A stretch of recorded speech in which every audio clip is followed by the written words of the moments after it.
تفضل يا حيدر. السلام عليكم شيخنا العزيز. وعليكم السلام، أهلا ومرحبا. أحسنت وأجدت. الله الله في عمرك، الله يحفظك شيخنا. على الطاعة وإياك.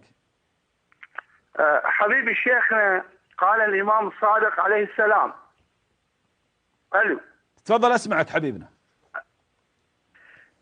الإمام الصادق نعم صاحب مذهب الشيعة الذين يقولون نحن تبع الإمام جعفر الصادق، يقول: فوالله ما نحن إلا عبيده الذي خلقنا الله واصطفانا، ما نقدر على ضرر الله ولا نفع، وإن رحمنا الله فبرحمته، وإن عذبنا الله فبذنوبنا، والله ما لنا على الله حجة، ولا معنا من الله البراءة.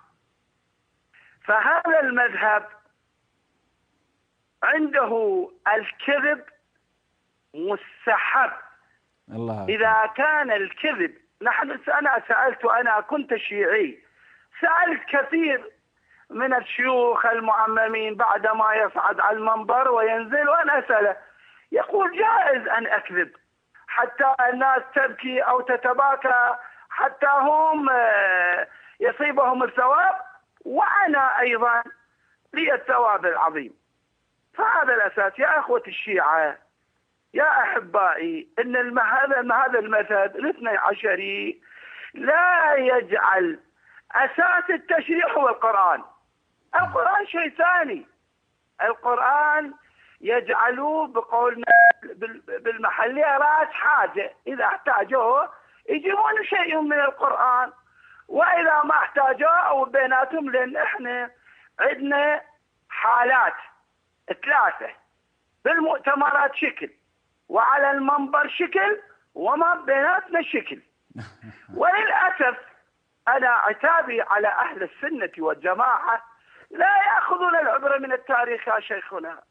يا أخي قلوبهم طيبة وناس طيبين، ويمشون على القرآن والسنة والتاريخ. من جعله حيدر، حبيبنا حيدر،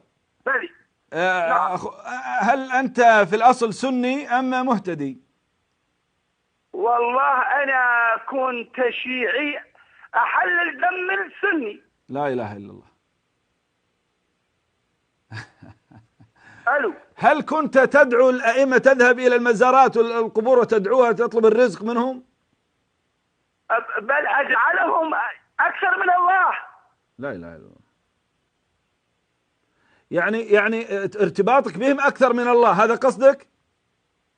اي نعم هذه الحقيقة. على شكل تربينا. بعدين أنا درست وقرأت الكثير وسمعت. طيب ألو، أسمعك حيدر، تفضل واختم حفظك الله علشان الوقت. نعم أنا محتاج إلى الوقت بسيط. أنا عندي نصيحة للأخوة الشيعة.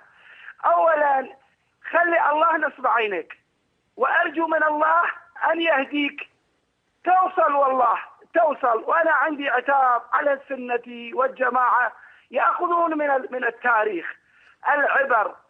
إن كل شيعي لا يعني أكثر الشيعة عندما يكون متدين، للأسف خلص الرصيد للأسف. ما كملت عندي فكرة. أجدت وأفدت يا أخي حيدر، وفقك الله وثبتك الله ونور قلبك وزادك علما وعملا وقبولا عنده سبحانه وتعالى.